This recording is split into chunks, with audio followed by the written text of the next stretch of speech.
Justin's a key medical consultant for us here at Crossover Symmetry, and he was really a key developer in the Crossover Symmetry Hip and Core program.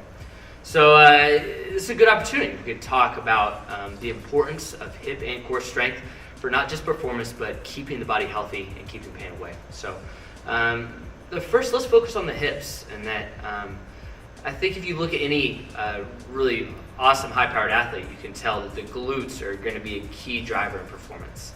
But there's also a lot of little muscles that stabilize and move the hip. Let's start and focus on those. What is the importance of those key stabilizers around the hip that not only prevent injury, but also are good for performance as well? Absolutely. So at the hip, obviously we have some of the largest muscles in the body. You're going to cross the hip joint and attach at the hip joint. And what these things do are going to go ahead and provide the power that all athletic movement is based off of, right? But if we can't control that power and the planes of motion that this power is occurring in, we're going to have a couple things going on. We're going to lose power, which is going to be essentially an energy leak, right? So we're not going to have that same forceful power in the direction we want it to go.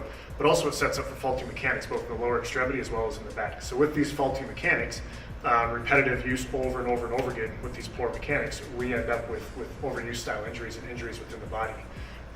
In addition to that, the other common thing we see is knee injuries, ACL specifically, come from some poor mechanics of the hip. So it can either be repetitive stress for an overuse injury or one bad plant and cut in this non-contact style injury, and we end up with an ACL injury. And that's all coming from stability of that hip and core.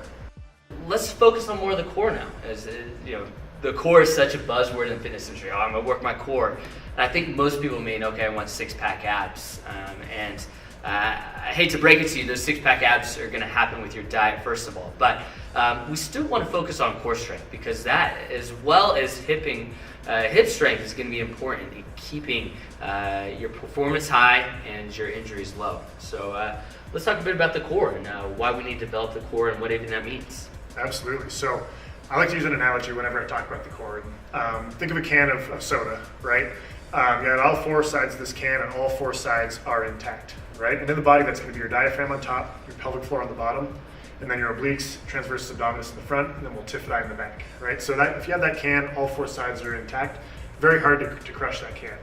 Now, if you take that can and you crack it, even when it's full of its contents, as soon as you have one of those four sides not working optimally, it's a lot easier to crush that can, right? So within the core, we have to be able to go through stabilizing all these different components. We have to utilize breath. We have to be stable in the lumbar stabilizers being the multifidi, and then those deep corset style muscles of the oblique and the transversus abdominis all help to stabilize that spine. So if that core is operating well and those stabilizers are working, those big erectors and those big prime movers along the spine don't have to fire and lock up. And that's often what we see in the recurrent low back pain when people get those back spasms.